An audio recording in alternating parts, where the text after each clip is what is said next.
Welcome to American Building. I'm your host, Atif Kader. Join me as we explore the skylines and strip malls, the crosswalks and rail crossings, the balconies, the buildings, and the boroughs shaping the next generation of real estate. Let's build common ground. Today, our guest is Carrie Denning-Jackson, a director at Jamestown. Jamestown is the firm behind landmark adaptive reuse projects like Chelsea Market and Ponce City Market, both of which we touch on in our interview with Jim Somoza of Industry City. Since joining Jamestown, she has led innovation and recently started running sustainability, embedding measurable health, environmental, and community programs directly into its mixed-use developments. She worked at Sidewalk Labs before working at Jamestown. And as founder of Places Medicine, Carrie translates Jamestown's ESG ambitions into actionable design and programming frameworks that prioritize occupant well-being and environmental sustainability. Her work spans initiatives like urban tree canopy expansion, mineral-based interior finishes for improved air quality, and the creation of healing spaces within campuses and high-rise buildings. Today, we'll be talking about the Ponce City Market in Atlanta. The new Ponce City Phase 2 includes 3 separate buildings: Scout, which is a 405-unit hospitality building; Signal House, which is a 162-unit residential building; and 619, which is a 115,000 mass timber office building. Thank you so much for being here with us, Carrie.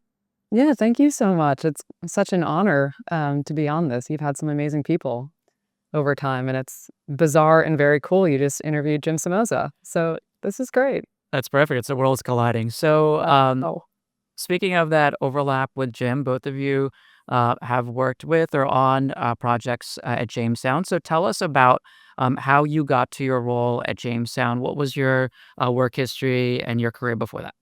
yeah, of course. So, pretty much since college, I have been obsessed with the idea of technology and cities, and how you can use technology to shape and transform cities. So, at the time, back when I was in college, how the internet and virtual technologies were just radically shaping what it meant to be in physical spaces. And many people thought, oh, you don't need physical spaces. You can work from the mountains or you can work from wherever. And so I just thought that dynamic of what you can do without place and what you can do with place was so fascinating. And so I just dove into that headfirst. And, some of my first work was on innovation in transportation. Then I went to IBM for a while and did their smarter cities work. Again, how can you pull in technology to improve cities? One of the first projects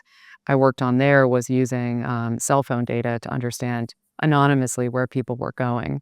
And turns out now on my team, we have someone who's looking very closely at this information from the data and research side to understand the type of person who's coming to our asset and how we can make it just an amazing place for them. So post IBM, and I went to business school, and then I started working at Sidewalk Labs. Um, at the time, couldn't imagine a more exciting place to work for someone who's obsessed with technology and obsessed with cities. It was just this really wonderful thing because when I started in my career so early, we just had iPhones. We kind of had Yelp. We did not have Uber. And then suddenly you see this explosion of place-based technology and ways you can improve your experience in life. And so Sidewalk was just this brain trust of amazing people, like Dan Doctoroff, Josh Syverman, Rit Argawal, Charlotte Matthews, who ran sustainability at Related, and then so many peers, friends of mine, and we're still all close to this day and text constantly, and we're all at our different spots. And so while I was at Sidewalk, towards the tail end of it, my focus was on the future of ground floor retail and how can we make the ground floors, inclusive of art spaces and community and obviously small business, large business. How can we make that really great and compelling? And the company we always looked to was Jamestown. We, had pictures of Industry City and Chelsea Market and Ponce in our decks. Like Mhm. I copied and pasted a lot of pictures of Jamestown properties, and we always thought, they're doing it right. They're finding the right people and the right mix and curating it, um, and being placemakers, which is rare in real estate to find groups that like really care about how you feel when you're in a place and just that magic. And so when I was leaving Sidewalk,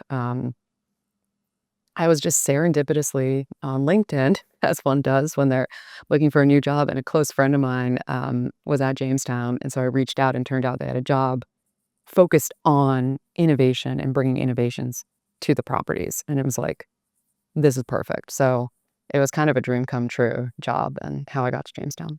That's perfect. So the through Yeah. line in what you've described, what I'm hearing is a real curiosity about how people live in the buildings and the cities around them, the ability to collect and use data in order to inform and produce conscious thinking and planning and design, and the that overall look and feel and experience of a place that is the hope for anyone, whether Jamestown or otherwise, that there's something really positive there for the people that Mhm. that are living there. So love that. And for any folks that may not be familiar, I just want to briefly mention Sidewalk Labs. So Carrie mentioned that that was a subsidiary of Alphabet. It was founded in 2015 and wants to do exactly that, which is marrying the data and the experience of living in a city together. And one of their biggest projects was a waterfront redevelopment in Toronto. So currently, I believe there's something called Sidewalk Infrastructure Partners. Is that Mhm. the like the version two or the evolution of Sidewalk Labs? So that was created concurrently with Sidewalk. It was an infrastructure fund around it. So it still exists and it took outside capital as well. Okay, cool. Yeah. And so you had mentioned having serendipitously been on LinkedIn and then found the next step, Yeah. the next stage in your career.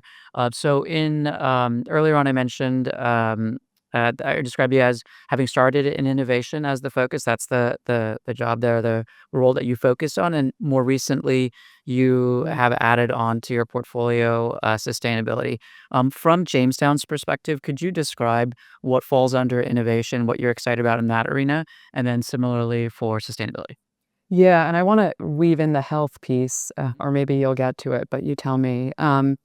So innovation and sustainability are kind of joined at the hip in a cool way. So when I joined, I immediately vibed with our head of sustainability, who's since left, but she's fantastic. Her name is Becca Tins. She was Mhm. at Jamestown for, I think, over a decade.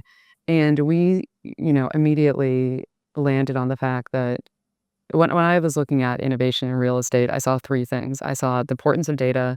I saw sustainability being first and foremost, like we have to be good to the planet, but also our investors, a lot of our tenants, lenders want to see sustainability action, and so many carrots and sticks coming from city, state, federal government around Mhm. that. So sustainability was a big one, and then obviously at the time, and still now, return to office and that dynamic. So those were the three things I saw, and so to that end, um, we created a data team, and we essentially informally merged innovation and sustainability. So we set in Google speak, OKRs. We set joint objectives and key results Okay. for our team. So for the past 3 years, we were by twice a year doing retreats, aligning on, these are the things we want to work on. And so, the sustainability team really owned the sustainability pilots, but we could each speak to them. So like the energy management system that we brought in to optimize our HVAC, like so much of that is technology driven. Like, yes, there are some things that you could say are manual approaches, but even then, what are the innovations we can bring to the assets that will help them on their, carbon, energy, wastewater journey? And so we really combined those together.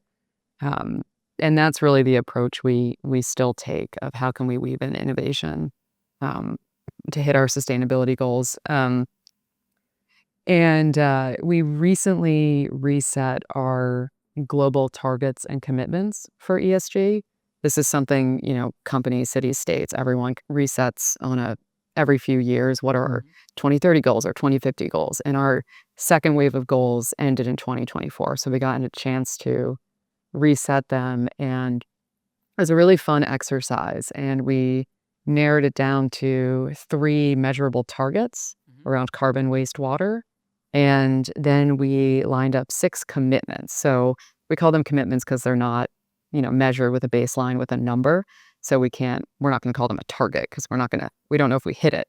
Sure. But we have 6 commitments, and one of them, several of them actually are about health, because it's healthy people, healthy planet. That's kind of the way we think about it. And so we have designing inclusive spaces because loneliness is a big factor in our health. And the former Surgeon General, like that was one of his big calls to arms around loneliness. We talk about increasing access to nature, increasing the ability for people to be active and move. Walkability is a big factor of that. And we really pride ourselves on, creating walkable spaces. Signal House, which is part of the Ponce Phase 2 development, which, we're going to talk about, one of its front doors is on the Atlanta Beltline. And if you've ever been to Atlanta, like the Beltline is magical. Like if you go on it in the afternoon or in the early evening, people are going down it and they have lights on their skateboards and scooters. And it's just like a really, really amazing experience to watch. And then another big commitment we have is around healthy materials, which is something I feel really strongly about. And, I've always had this love of cities and technology.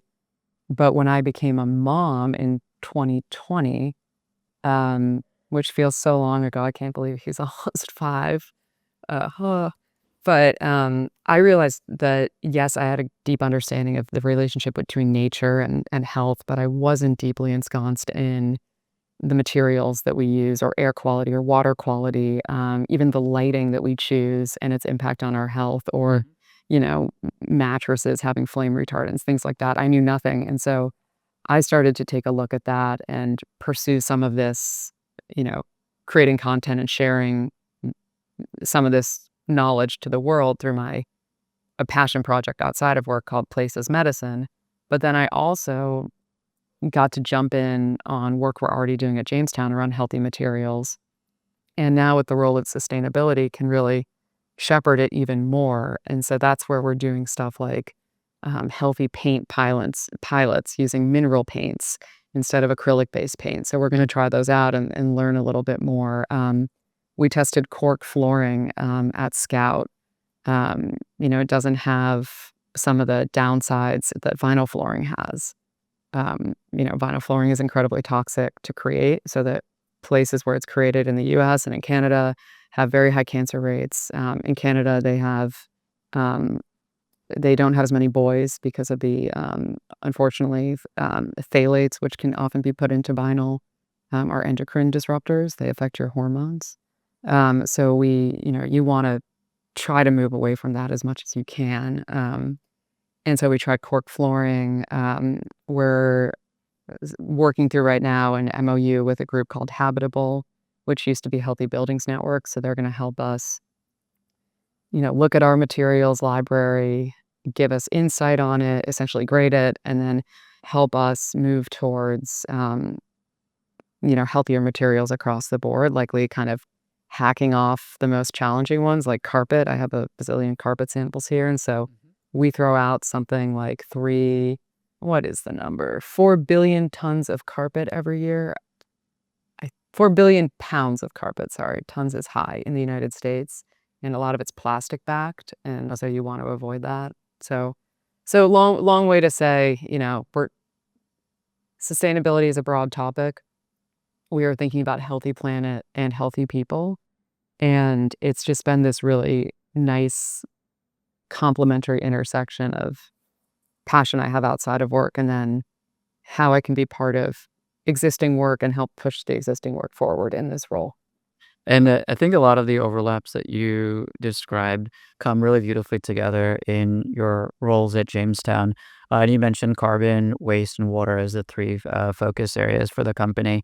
And I'm really glad that you mentioned Dr. Vivek Murthy, the former Attorney General, and that focus on loneliness because it helps to kind of pull back and describe the building. I think similarly, the building process as not something that is just focused on square footage and what is produced in terms of profit or loss, but actually about that experience that a place helps to elicit. Yeah. So, speaking of that experience, you mentioned a place as medicine in your description of the areas that you focus in before Jamestown and then afterwards.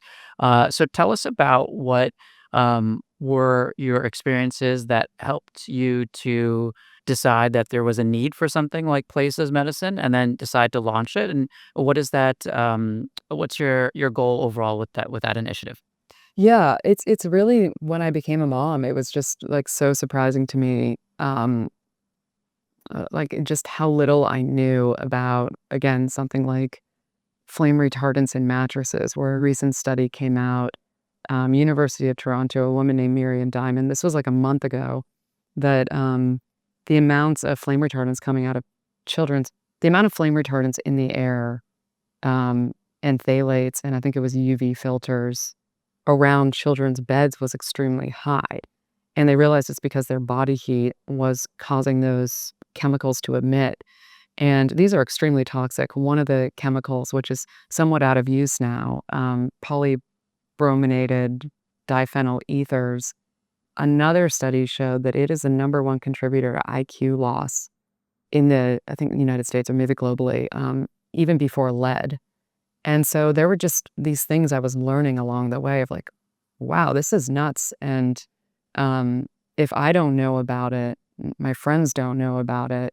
There's a lot of, I guess you could call it health washing and things that are sold that, you know, might not be the right solution. And so with Places Medicine, it's really about more getting it out to like consumers, friends, everyday people. I feel strongly that just as we think about food as medicine or exercise as medicine, we need to think about the built environment and the lived environment around us, whether that's, our water quality, the materials in our homes, the materials behind our walls. So, there's healthy insulation, there's unhealthy insulation. And then think about it through to the neighborhood, where tree canopy has been shown to be incredibly beneficial for our health. Mhm. There's this really wonderful study out of University of Louisville's Christina Lee Brown Envirome Institute, which is a whole institute set up to understand health and the lived environment. They call it the envirome, kind of like um, the human biome. That's like they made up that name. And their study, they looked over the course of several years. They took a 4 square mile area in Louisville that's socioeconomically diverse. They planted trees in one area, about 8,000 trees, no trees in the other area. They did it really intentionally where they actually modeled like the fluid dynamics of wind coming off the highways. So they planted trees kind of in the right area. It was mostly evergreens that they found were the most effective. No surprise because they're Mhm. leaves year round. Um, and they were able to show in the first wave of data, so they're going to keep getting data over the years. They found that the trees reduced a biomarker, an inflammatory biomarker, by an amount that translates to a roughly 10% reduction in cardiovascular disease over 10 years, which is a remarkable statistic. And so you're just like, for me, sharing something like that and putting it in the same breath as, hey, think about the materials in your home, the water, the tree canopy, um, if you can think about all that, that essentially is like that's medicine. That's a what a way to think about making your spaces really great and contributing to your health. Like we need to talk about that. So that's kind of the mission behind it. Yeah. Amazing. And then, in terms of one additional role as you create this really set of professional and personal endeavors that you have is you're a board member of the New York State chapter of the Nature Conservancy. So green infrastructure is a really important aspect of that. One of those is urban tree expansion.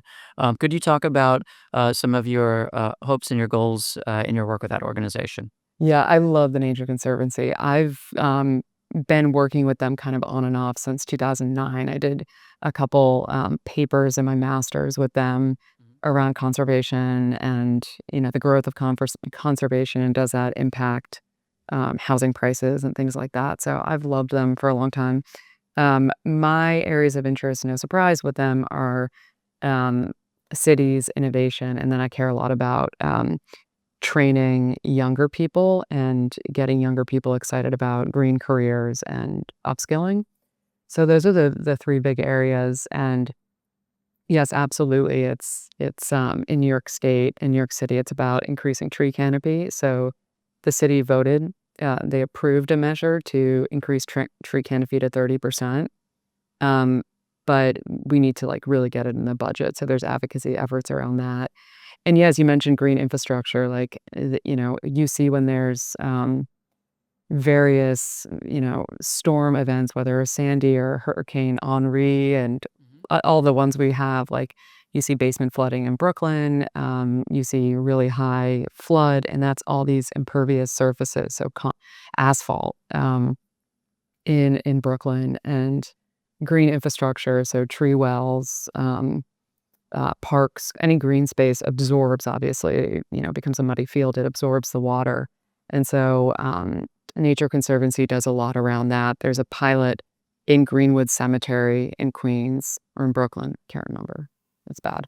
Uh, The city of New York. in the city of New York, one of the 5 boroughs, that acts as kind of a retaining pond for excess rain. And they use a really cool technology to kind of monitor and be the sensor there. So they're just doing so much around green infrastructure, which is something that at least needs to be put in place side by side with gray infrastructure.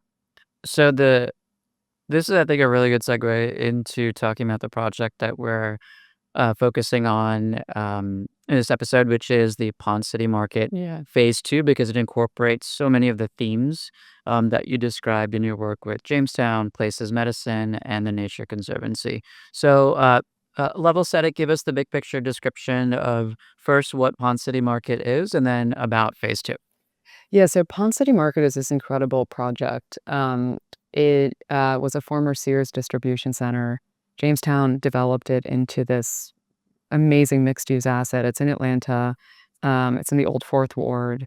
And, many, many years ago, developed it into a, food hall, office space. There's, a little amusement park on the roof. It's right on the Beltline. It's just this really interesting, fun space. It's like Chelsea Market on steroids. Did you use an amusement park? Yeah, yeah, yeah. It's super cool. It's like got like one of those, you go up in the little tower and it drops. It doesn't go far, but Okay. it's like this cool. It's really cool.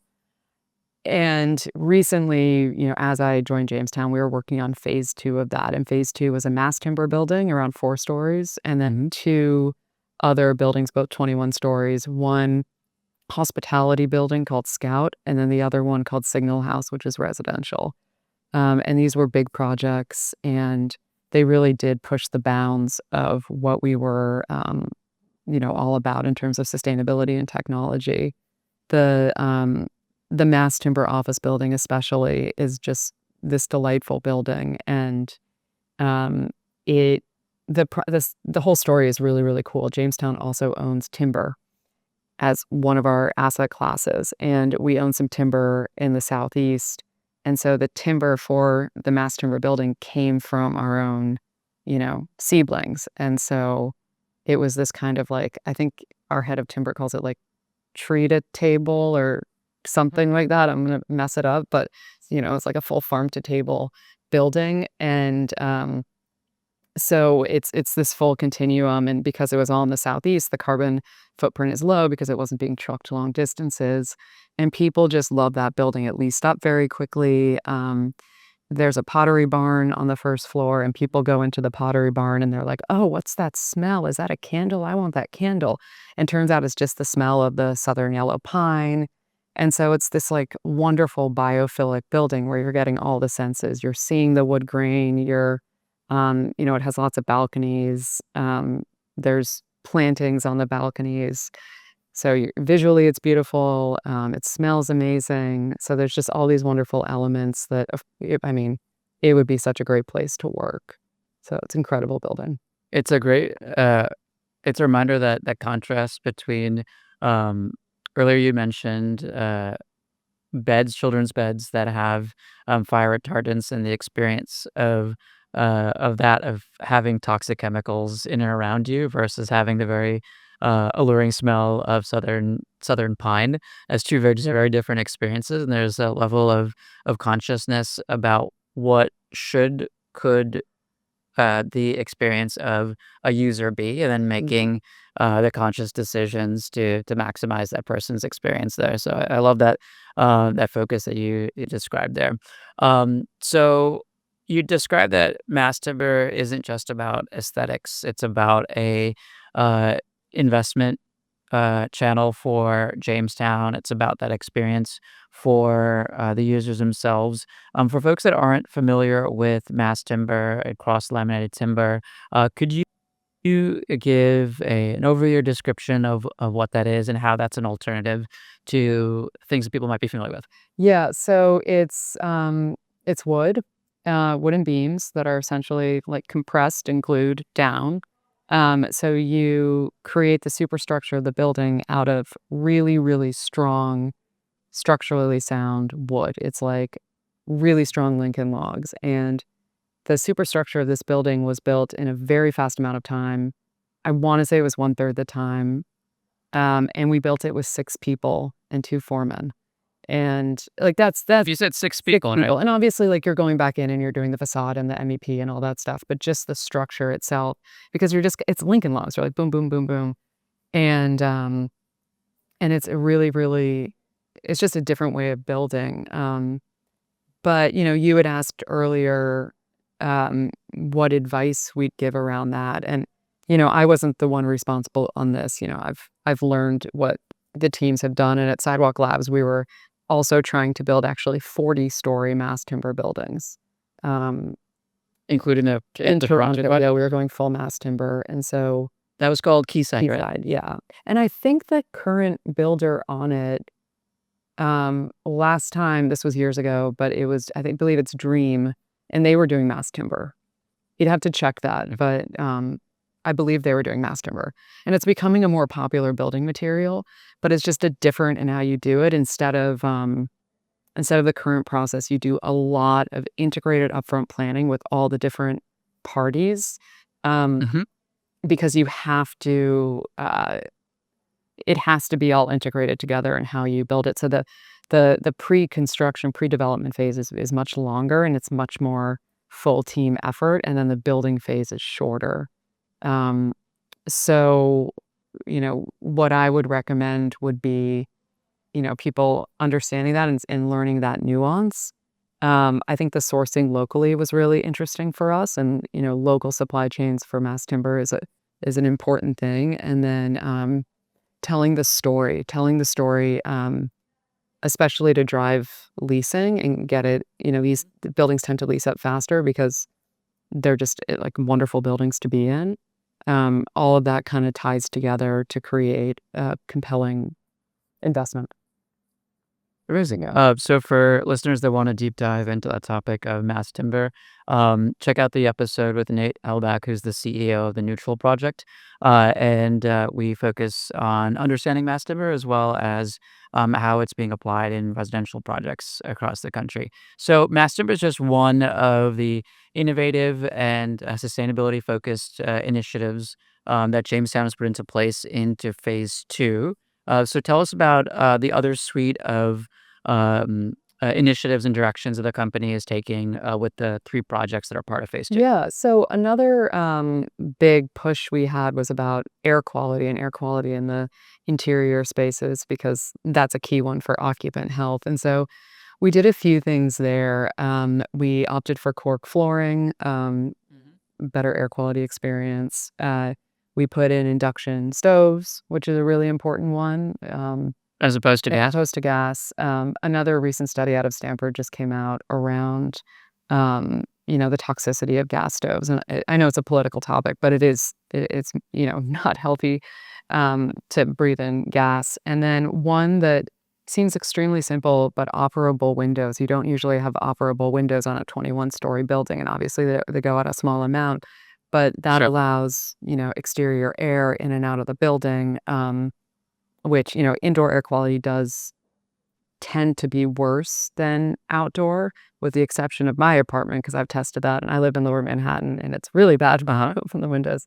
But in this situation, it allows for that airflow to come in and out, and I think the mineral paint pilot at Scout will also be really interesting. Mhm. Acrylic paints, even if they're 0 VOCs, still have, synthetic chemicals in them that aren't good for air quality. And mineral paint, similar to a mass timber, it just like it's a bysteps the whole process and its whole concern. It's a naturally occurring, it's, rocks, and it doesn't have, the acrylic-based paints off-gassing. It's antifungal, it's naturally fire resistant, and you avoid the fact that paint makes up 58% of the microplastics in the ocean. So you're not having that, downside effect of paint that is harmful for the planet. Okay. And then, what you're describing is essentially the guidebook for what Jamestown is looking to deploy in its projects all across the country. So a lot of the materials and the different aspects that you talked about um, are potentially coming from other countries. So out of curiosity, for example, 80% of the softwood that's used in the United States for the building industry comes from Canada. Today there was an announcement of a trade deal with China to hopefully address some of those issues. Yeah, yeah, I think stock market went up this morning. Right. But could you talk about any mitigants or any thoughts that you guys are having internally about being able to deploy such larger initiatives that where you're buying a lot of things and how that can mess up the potential budget when costs spike, perhaps unexpectedly? So that I probably can't speak to with the fluency of someone on the development and construction team. Mhm. But what I can say on the flip side is where our economies of scale can help move pricing down. So That's a really in good point. some cases, like linoleum is, not your grandma's linoleum, but there's cooler linoleum is a Yep. healthy building product for flooring. It's linseed oil, um, and like wood pulp essentially. And the a lot of the leading producers, is my understanding. We haven't gone deep in this, but it's one we want to look into more, are from Europe. And so they are expensive. And the more buyers you have, whether it's us or us plus a consortium of other developers, and we've kind of talked about that with other developers, we can collectively bring those prices down. So there are just some products out there where it's not favorable. Like mineral paint is more expensive than, a Sherwin-Williams. So how can we all work together, drive that demand, and create new markets for some of these healthier products?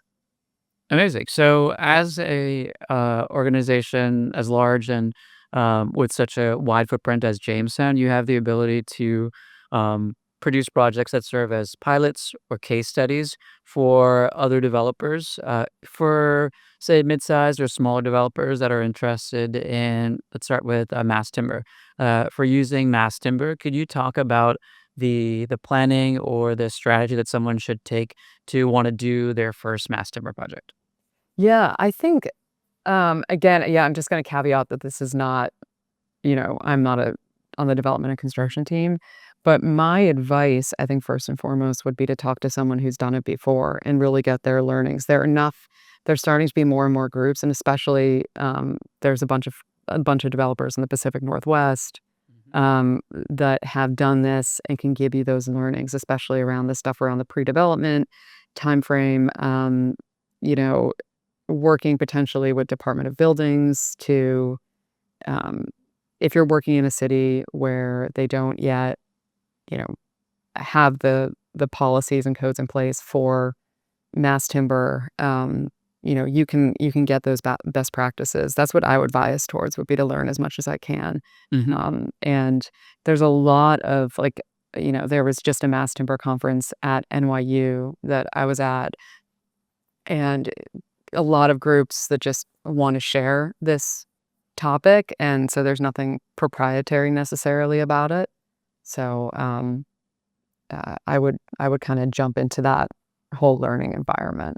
Cool. And then in terms of learning for, say, smaller products, we talked about linoleum, and one of the new names or one of the brand names used currently is Marmoleum. Yeah. And I think there probably could be some branding around that to give it a new name to get away from grandma's linoleum, if considering it's like 97% natural materials. But Yeah. could you talk about how you learn about a lot of these other materials? Are you talking to your architects? Are you pushing them to meet certain goals? Like, what's like the flywheel of the stuff that gets put into the building?